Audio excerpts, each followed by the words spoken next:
வாழ்த்துறையும் நன்றி உரையும் கலந்து தங்களுக்கு வழங்குவார் என்பதை தெரிவித்துக் கொள்கிறோம். நன்றி.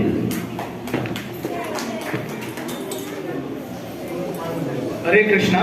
Students attention please. எல்லாருக்கும் வாழ்த்துக்கள். அட்டென்ஷன் சொன்னேன். உட்காரலாம். அட்டென்ஷன். எல்லாருக்கும் மை ஹார்ட்டியஸ்ட் கங்க்ராச்சுலேஷன்ஸ்.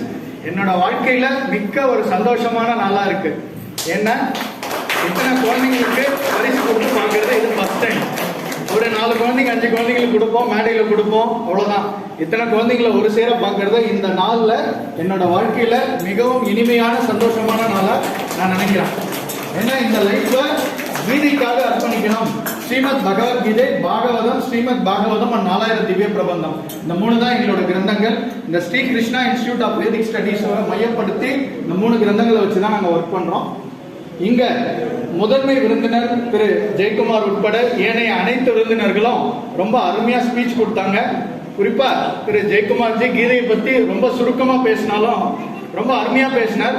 கீதையோட 2வது அத்தியாயத்துல செல்ஃப் ரியலைசேஷன், அதாவது தன்னை உணர்தல். நான் யாருன்றதே தெரியாம நிறைய பேர் வாழ்ந்துகிட்டு இருக்காங்க. அதுதான் உண்மை. நான் யாருன்னு தெரியணும் இல்லைங்களா? எதுக்காக என்ன படைச்சார் பகவான்? இங்க எதுவுமே நிரந்தரம் இல்லை. பர்த் ஒரு நாள் நடக்குது, டெத் ஒரு நாள் நடக்க போகுது. இந்த குறிப்பிட்ட டைம்ல நான் என்ன பண்ணணும்? ஏன்னா யாரும் இங்க 1000 வருஷம் வாழ போறது இல்ல. அப்ப இந்த குறிப்பிட்ட டைம் இஸ் ப்ரீஷியஸ். இந்த குறிப்பிட்ட காலகட்டத்தில் நான் என்ன பண்ணணும்? நான் சைலண்டா உட்கார்ந்து காலம் போயிட்டே இருக்கும். நான் அந்த காலத்தை எப்படி பண்ணணும்? என்ன பண்ணணும்? ஹாப்பியா என்ஜாய் பண்ணணும். அந்த ஹாப்பி தான் ஜி சொன்ன மாதிரி, குமார் ஜி சொன்ன மாதிரி ஹாப்பியா எப்படி இருக்கணும்ன்றது பகவத்கீதையில இருக்கு. சாங்கிய யோகம்னு ஒரு வேர்டு இருக்குங்க. அதை நான் இங்க கண்டிப்பா சொல்ல விருப்பப்படுறேன். பேரண்ட்ஸ் இருக்கு, எந்த ஸ்கூல் காலேஜ்லயும் பிஹெச்டிலயும் அந்த வார்த்தைக்கு அர்த்தம் கற்றுக் கொடுக்கறது இல்ல. அந்த சாங்கிய யோகம்ன்றது ரொம்ப ரொம்ப முக்கியமான வார்த்தை. கீதையோட 2வது அத்தியாயத்தோட பேரே அதுதான். சாங்கிய யோகம்னு கேட்டா நம்மளோட ஆத்மாக்கும், ஆத்மா நிரந்தரமானது, ஆத்மா கழிவு கிடையாது. ஆத்மா கழிவு கிடையாது. யாரும் பர்த் சர்டிபிகேட், டெத் சர்டிபிகேட் ஆத்மா கொடுக்க முடியாது. இந்த உடலுக்கு மட்டும்தான் பர்த் அண்ட் டெத். அப்ப நித்தியமானது ஆத்மா. the soul is eternal ன்னு சொல்லுவாங்க. அந்த நித்தியமான ஆத்மாக்கும் அழிய போற இந்த உடலுக்கும் இந்த பிரபஞ்சத்துக்கும் உண்டான தொடர்பு என்னன்றதுதான் சாங்கிய யோகம். இது எந்த பிஹெச்டி படிச்சவங்களுக்கும் தெரியாது. நான் சேலஞ்ச் பண்ணி சொல்றேன். எவ்வளவோ காலேஜ்ல எவ்வளவோ உபன்யாசம் கொடுத்துருக்கோம், எவ்வளவு கோயில்ல பேசியிருக்கோம், எவ்வளவு பேர் பிஹெச்டி ஸ்டூடெண்ட்ஸ் எழுப்பி கேள்வி கேட்டிருக்கோம். யாருமே சொல்றது இல்ல. அந்த சாங்கிய யோகத்தை இந்த குழந்தைங்களுக்கு கற்றுக் கொடுத்துருக்கோம். செல்ஃப் ரியலைசேஷன் என்ற வேர்டு, தன்னை உணர்தல்னா என்ன, நம்ம யாருன்றத நம்ம ஃபர்ஸ்ட் தெரிஞ்சுக்கணும். எதுக்காக படைச்சார்? இந்த தமிழ்நாட்டுல, இந்த வேலூர்ல, இந்த ஊர்ல பிறக்கணும் நான் கேட்கல பகவான் கிட்ட. இந்த தாய் தந்தையர் வயிற்றுல நான் பிறக்கணும் நான் கேட்கல. இந்த அளவுக்கு மனைவியாவோ கணவனாவோ போகணும் நம்ம கேட்கல. இந்த குழந்தைகள்லாம் நமக்கு வரணும் நம்ம கேட்கல. அப்ப எதுக்கு இதெல்லாம் கொடுத்தார்? இந்த பிறப்பை ஏன் கொடுத்தார்? இந்த பந்தங்களை ஏன் கொடுத்தார்? எத்தனையோ பள்ளிகள் இருக்கு. இந்த லோட்டஸ் ஸ்கூல்ல ஏன் இந்த குழந்தை கீதை கத்துக்கணும்னு ஏன் ஏற்பாடு பண்ணார்? எல்லாம் அவரு ஏற்பாடு பண்ணது. யாரு? பரம்பொருள் ஏற்பாடு பண்ணது. எல்லாமே அவரோட ஏற்பாட்டின் பேர்ல தான் நடக்குது. அதுதான் சர்வ காரண காரணம். எதுவும் காரணம் இல்லாம நடக்கிறது இல்லைங்க உலகத்துல. இன்னைக்கு இந்த விழா நடத்துனதுக்கும் ஒரு பெரிய காரணம் இருக்கு. தயவு செஞ்சு இதோட முக்கியத்துவத்தை குழந்தைங்களுக்கு நாங்க அழுத்த திருத்தமா சொல்றோம். இதோட விட்டுறாதீங்க. அந்த குழந்தை 5th ஸ்டாண்டர்ட் முடிச்சுட்டு 6th போனாலும் எங்களோட டச்சில் இருங்க. இந்த வேத கலாச்சாரம் எந்த பள்ளிக்கூடத்துல பிரதிபலிக்குதோ அங்க சேருங்க. நீங்க குழந்தைங்களுக்கு ஜி சொன்ன மாதிரி, விஜயகுமார் ஜி சொன்ன மாதிரி அகடமிக் எஜுகேஷன் கொடுக்கறது 1000 பள்ளி இருக்குங்க. ஆனா ஏட்டுக்கல்வி மட்டும் மனுஷனுக்கு முக்கியம் கிடையாது. ஆன்மீக கல்வி மிக மிக மிக முக்கியம். வேத கலாச்சாரத்துல ஆதி காலத்துல குருகுலத்துல இதை கத்துக் கொடுத்தாங்க.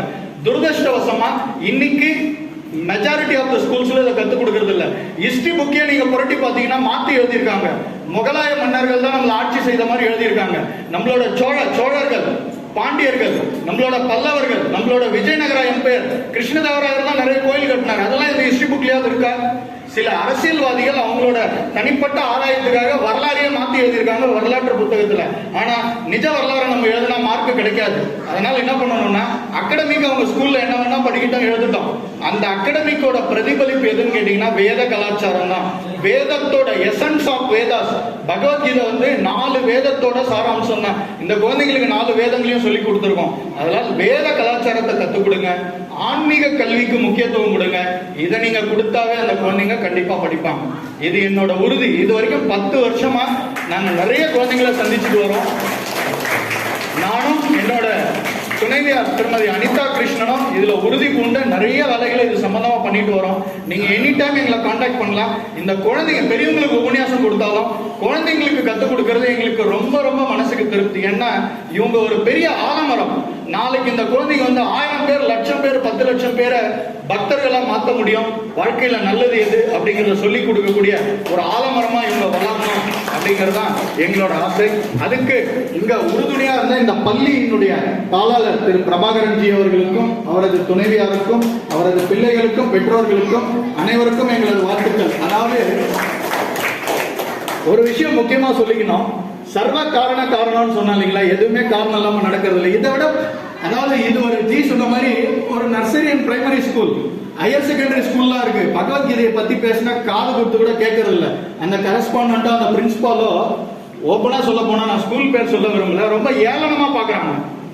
ஏளனமா அவங்க பாக்குறது வந்து நாளைக்கு இந்த குழந்தைங்க பெரிய ஆள் அவரச்ச அவங்களுக்கு அவங்க பத்தி ஆச்சரியப்படலாம், பொறாமப்படலாம். கீதையோட மகத்துவம் அவங்களுக்கு தெரியல. அவங்க எல்லாம் என்ன சொல்றதுன்னா, இவங்க எல்லாம் பகவானால அருளப்பட்டவர்கள், இவங்களுக்கு அந்த பிராப்தம் இருக்கு. அந்த குழந்தைங்களுக்கோ அந்த மேனேஜ்மெண்ட்டுக்கோ அந்த பிராப்தம் இல்லை. இந்த ஸ்கூல்ல ஏன் அது நடந்ததுன்னு கேட்டா, நான் எந்த இடத்துல போய் கீதையை பத்தி பேசினாலும் எந்த பக்தரை சந்திச்சாலும் அவர் நிச்சயமா பகவானோட ஒரு இது எங்கேயோ ஒன்று இருக்கும். இந்த ஸ்கூல்ல ஏன் நடந்ததுன்னு கேட்டா, ஜி நீங்க ரிட்டையர்டு ஸ்டாஃப் தானே ஜி, டிடியோட ரிட்டையர்டு ஸ்டாஃப், திருமலா திருப்பதி தேவஸ்தானத்தோட ஓய்வு பெற்ற அதிகாரி, ஓய்வு பெற்ற அதிகாரி. பாருங்க, திருமலா திருப்பதி தேவஸ்தானத்துல வெங்கடாஜலபதி பெருமாளுக்கு சேவை செஞ்சிருக்காங்க அவங்க குடும்பம். அதனாலதான் இங்க பகவத்கீதை கிளாஸ் நடந்தது. அதை நான் ஆணித்தரமா நம்புறேன். அந்த சாராம்சம் இருந்தாலும் அது நடக்கும், இல்லைன்னா நிச்சயமா நடக்காது.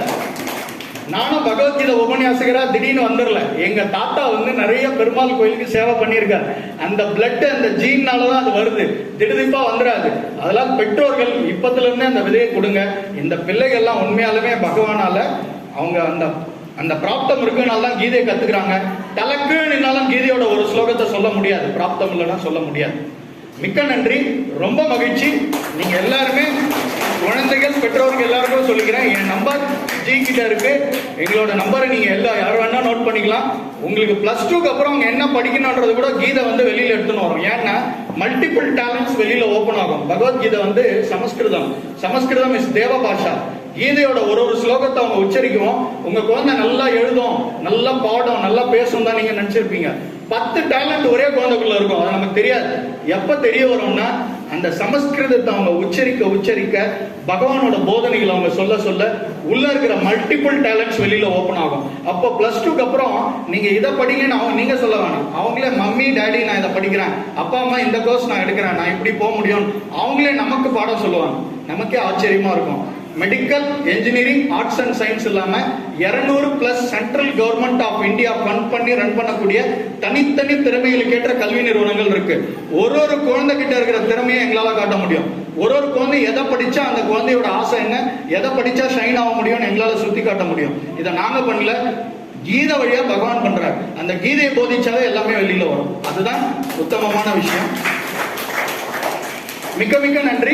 மகாமந்திரத்தோட ப்ரோக்ராம ஸ்டார்ட் பண்ணோம். கோவிந்த நாமாவளி நாளைக்கு மார்கழி ஸ்டார்ட் ஆகுது. குழந்தைங்க எல்லாம் விடியற் காலையில எழுப்புங்க. என்ன அறிவியல் பூர்வமாவே ஓசோன் லேயர் பூமி நோக்கி கிட்ட வர்ற காலம் இது. அந்த ஓசோன் லேயர் தான் நமக்கு நன்மை பயக்கக்கூடிய கதிர்களை கொடுக்குது. சூரியன்ல இருந்து வர எல்லா கதிரும் நம்ம மேல படக்கூடாது. அந்த தேவையற்ற கதிர்கள்லாம் ஃபில்டர் பண்ணி நமக்கு எது நன்மை பயக்குமோ அதை கொடுக்கறது ஓசோன் மண்டலம் தான். மார்கழி மாசத்துல அந்த ஓசோன் படலம் பூமி நோக்கி வர்றதான சயின்ஸ் சொல்லுது. அறிவியல் பூர்வமாவும் ஆன்மீக பூர்வமா இது உண்மை. அந்த நேரத்துல விடியற் காலையில எழுந்து யார் ஒருத்தர் குளிச்சுட்டு பகவானை வழிபடுறாங்களோ அவங்களுக்கு சகல சௌபாகியங்களும் கிடைக்கும். அதனாலதான் எல்லா கோயிலும் மார்கழி மாசத்துல விடியற் காலையில பூஜை நடக்கிறது. இதுதான் ஐதீகம்.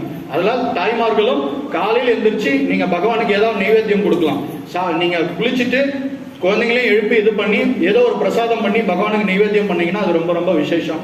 கோவிந்த நாமாவளியோட இந்த ப்ரோக்ராம் நிறைவு செய்யலாம் அப்படின்னு இருக்கோம். வேற ஏதாவது பிரபகர்ஜி நன்றி.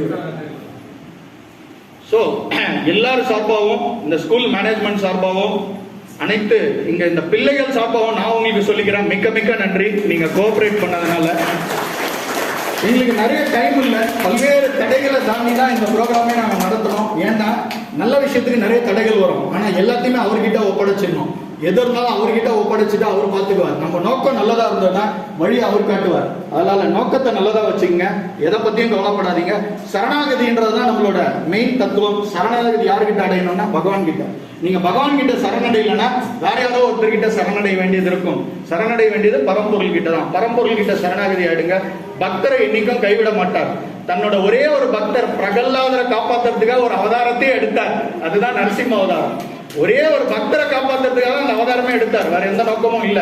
ராம அவதாரம், கிருஷ்ண அவதாரத்துல நிறைய லீலைகள், அது நிறைய வேலைகள் இருந்தது அவருக்கு. நரசிம்ம அவதாரத்துல ஒரே ஒரு வேலை தான், அந்த பிரகல்லாதரை காப்பாத்துறதுக்காக தான் அந்த அவதாரமே எடுத்தார். வேற எதுக்காகவும் இல்லை. கோவிந்த நாமாவளி எல்லாரும் சேர்ந்து சொல்லலாம் ஸ்டூடெண்ட்ஸ். கோவிந்த நாமாவளி சொல்லி இந்த நிகழ்ச்சியை நிறைவு பண்றோம்.